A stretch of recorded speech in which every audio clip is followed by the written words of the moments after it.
Mie bakso legend Tasik eksis 18 tahun. Emang Tasik itu surganya para penikmat bakso. Kudu pisan cobain bakso kesini, mie bakso Ayo Pangkalan. Lokasinya gak terlalu jauh dari Lotte Mart atau gudang CNT Kawalu. Harganya murah, rasana tur ngeunah. Mulai 10 ribuan per mangkok kalian bisa ngebakso sambil lesehan santai.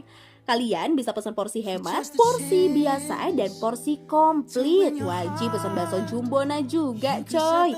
Ukuran beneran gede dijamin bikin puas. Isian cincang plus tetelan berlimpah.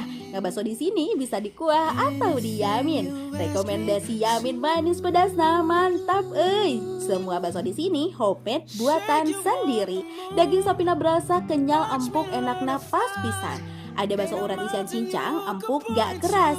Untuk bakso tahunya juga enak, matangnya pas pisan. Kuah kaldunya gurih-gurih nagih, ditambah sambal plus cengek nak.